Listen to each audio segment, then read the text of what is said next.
So, we're a little bit behind schedule, but that is okay. We have a really awesome speaker.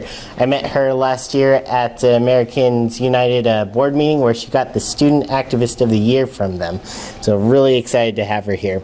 She's an undergraduate at the American University in Washington, D.C., where she studies politics, policy, and law through her three-year scholars program. Her interest in law developed after she was the plaintiff in a lawsuit concerning the Establishment Clause in her public high school. When she's not writing case briefs, she's interning with the Human Rights Campaign, writing articles for a variety of American University media outlets, and baking pastries. There you go. Let me reattach this. Sorry. Oh. Magdalene Bedi. Hi.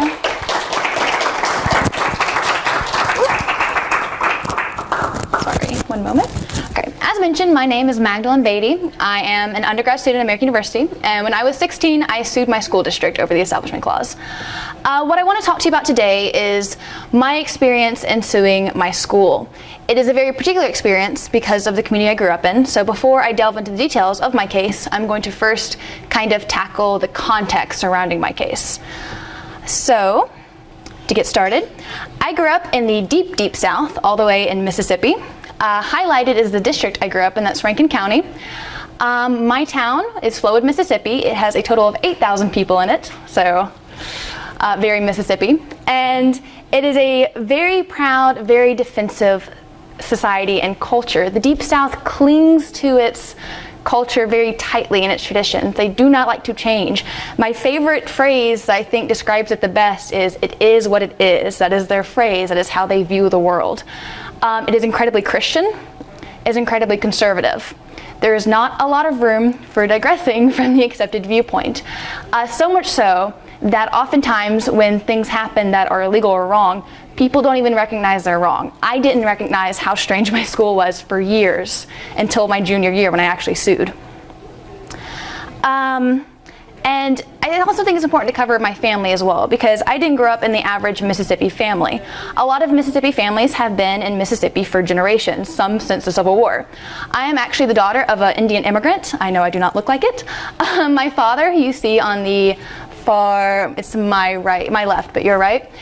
He immigrated from Punjab, India when he was in his 20s, and he married my mother, who was born and raised in the Deep South.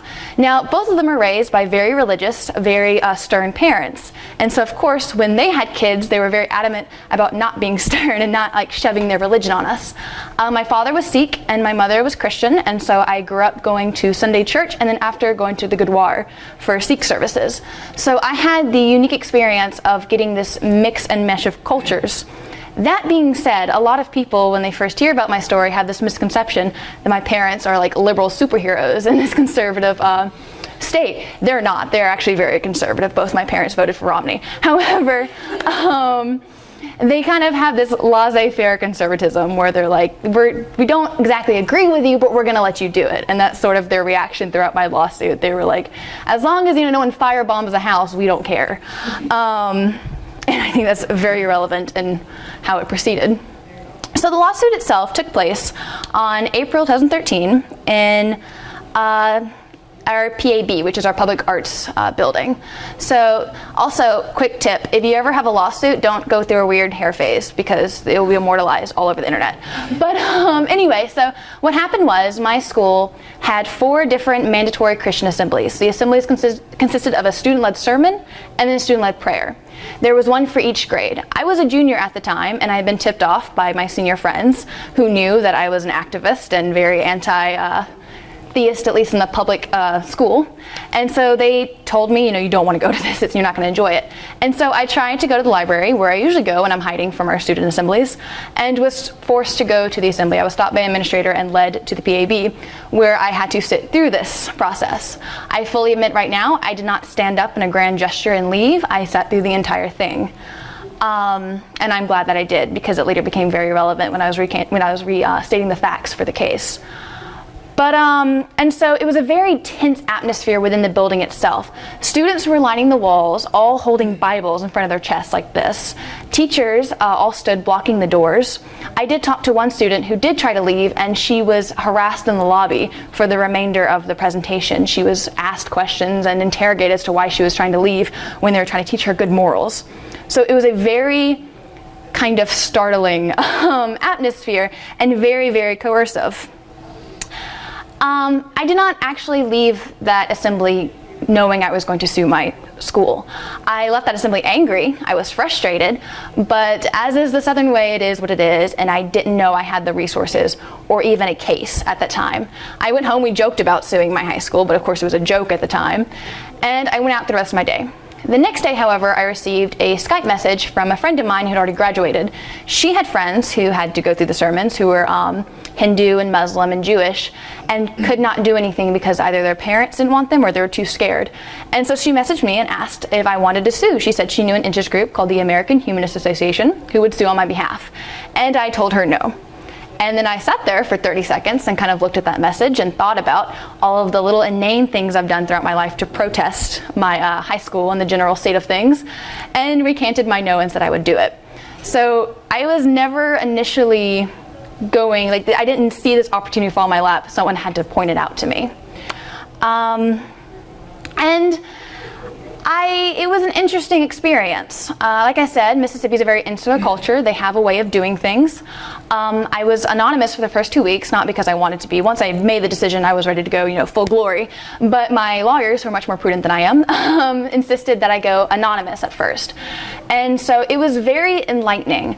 I knew I would come into conflict. I did not realize how much. The first 2 weeks of school after the lawsuit was announced was actually insane. There were students yelling in classrooms about it. I had a friend, someone I considered a friend, jump on a chair and say he knew the guy who was suing and that he was doing it for a new car. It was this witch hunt of why are they suing, who is suing, and most everyone thought it was either frivolous or that I was attacking Christianity itself. It was, again, startling to say the least. And so after going through that for 2 weeks, I thought about it and I decided it might be better if they knew who was suing. That way it'd put more context around it. I wasn't exactly quiet or, popular in my school, but I was relatively respected, so I thought it might change some things. And so 2 weeks afterwards, I penned a piece for the American Humanist Association website for their blog, giving my name, including my nickname, which they called me in high school, as well as the context and why I was suing and addressing some of the concerns I'd heard. And after that, it was dead silent around me. That first day going back to class, I was so prepared to face all of this backlash, no one even looked me in the eyes. And that kind of continued for a very long time. However, the online response was not silent. A couple of local news stations picked up my story, and I had a few interviews, and then they posted those interviews on Facebook asking the public what they thought. And the public had opinions. A lot of opinions, some more violent than others. A lot of people accused me of being the sole cause for school shootings. I was apparently taking prayer out of school and God was punishing us. Some people said that both my parents and I deserved a good beating. A lot of people blamed the parents. And then there were some people who were just angry in general and just kind of preaching in the comments.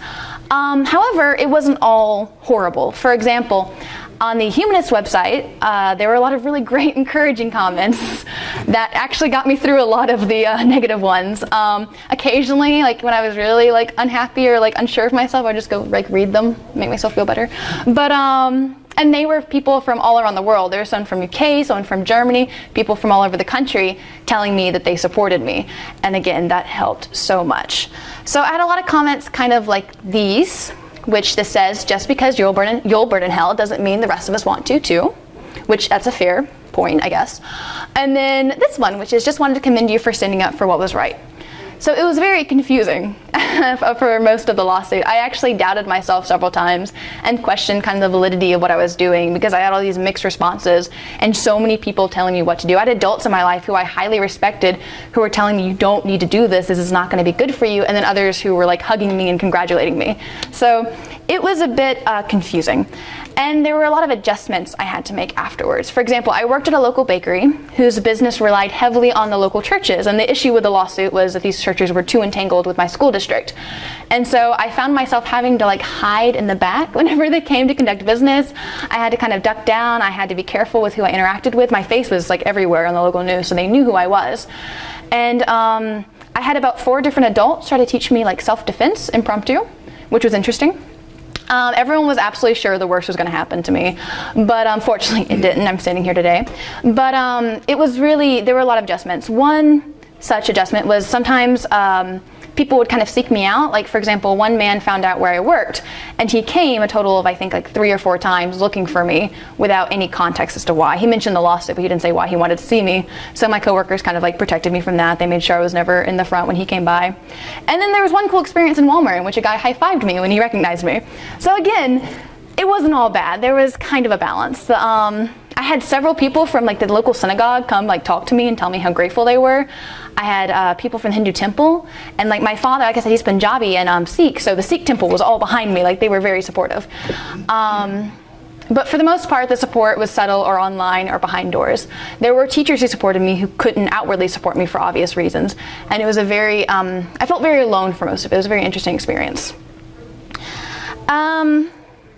But that's a little premature.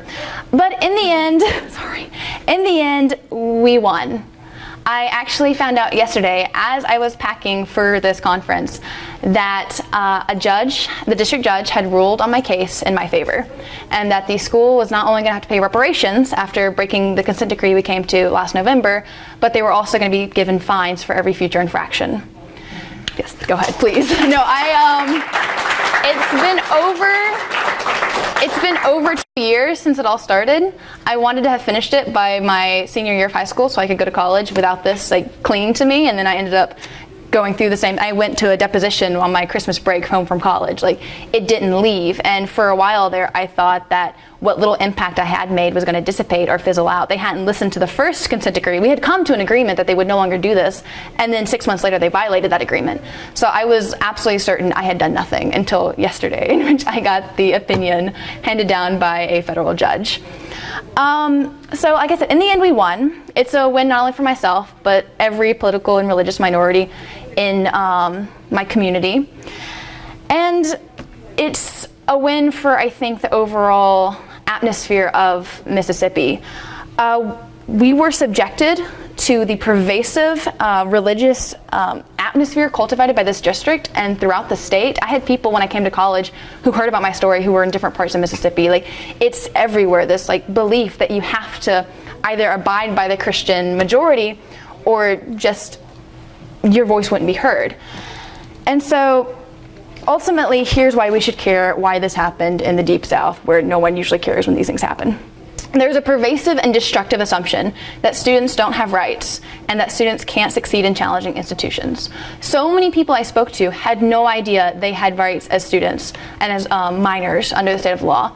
I had students who opposed me vehemently up until we went through a government class together and they realized there was constitutional precedent telling them that they had a right to go to school without having to be prayed to or have sermons or without being forced to listen to a message they didn't necessarily believe in.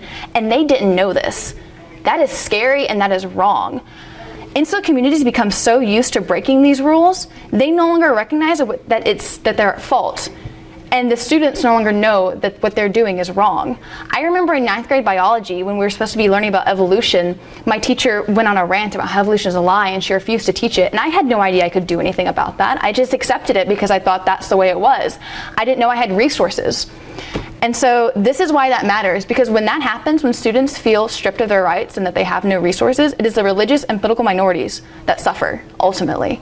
And it is our responsibility to hold these institutions accountable, not just public schools, but government institutions accountable for keeping in touch with the Constitution. Now, that being said, my favorite part about speaking is having questions, but before I go into questions, I do have some frequently asked questions I would like to already cover.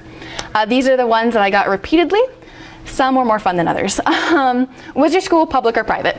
My school was public. I would not have been able to sue if it was private. I would not have won if it was private. It was a public school district. You're going to lose. That's not a question, that was just a statement that I continuously got. Even after I won the initial consent decree, that is a statement I still get to this day. I am happy to say we did not lose, we won as of yesterday. How much money did you get? Initially in the lawsuit, I did not pursue money at all. It wasn't about the money. People made it about the money anyhow. But when we entered the consent decree, all they did was pay my lawyer's fees, which wasn't out of my pocket anyhow. I wouldn't have had to pay those fees.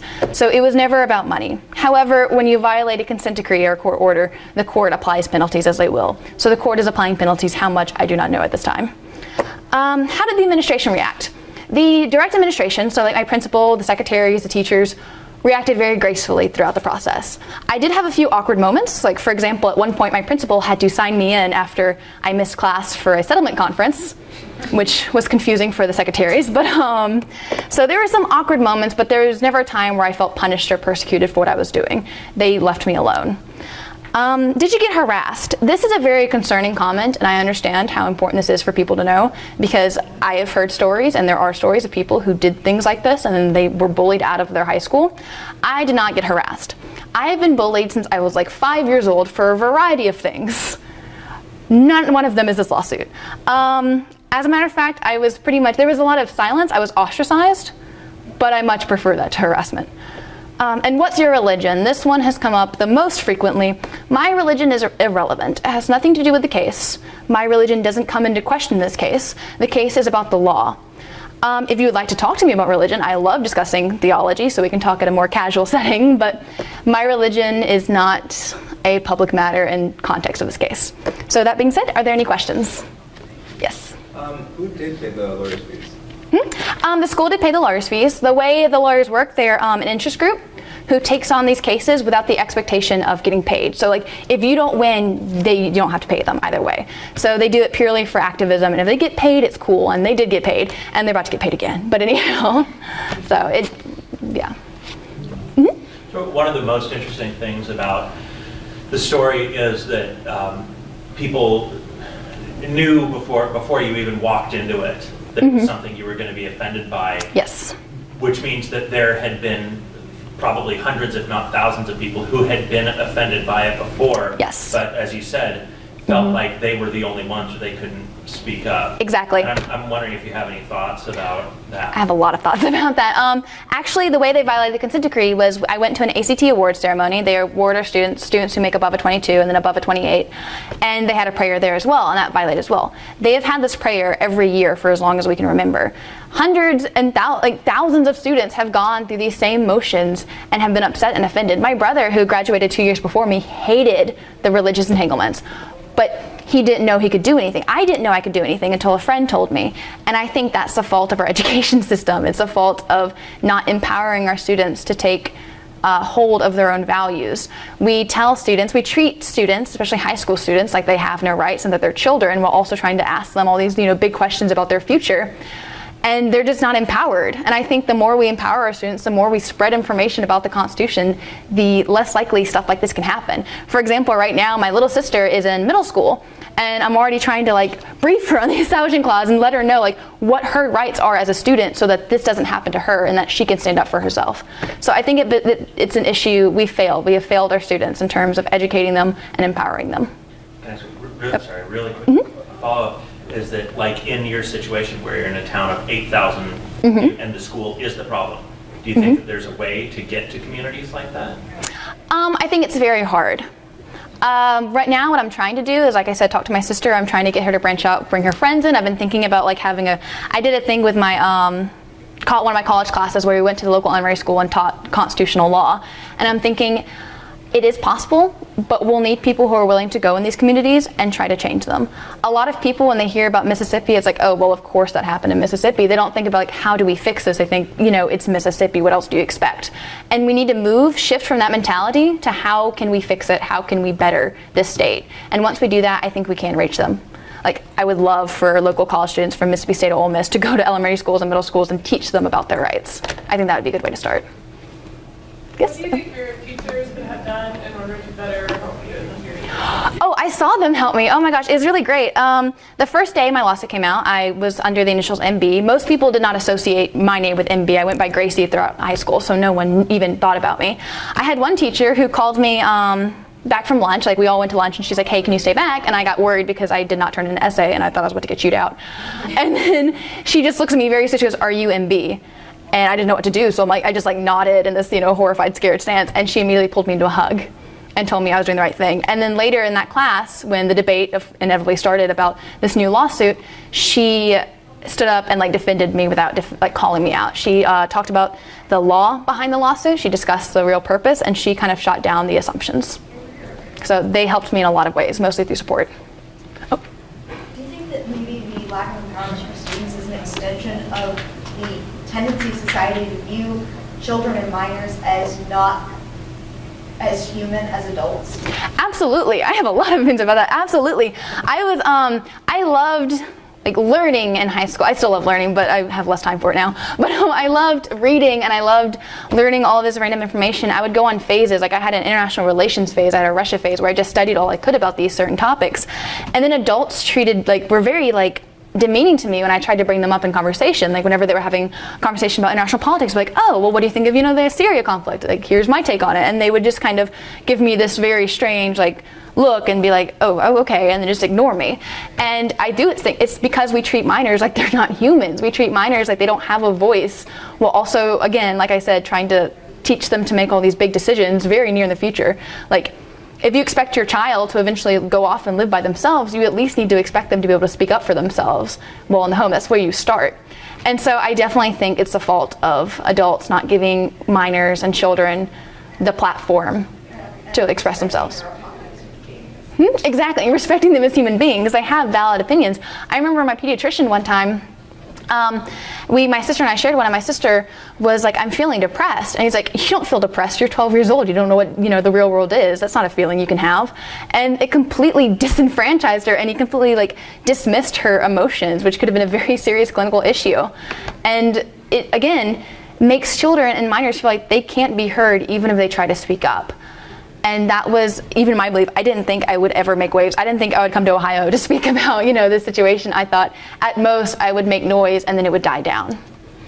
Overall, I know it might be hard for you to say, but how much do you think that the faculty and staff of that school that you went to, how much do you think that they agreed with you? And how many of them do you think didn't approve? That's a very interesting question. I had a little group of the staff who adored me, and we would get together after hours and gossip about the situation.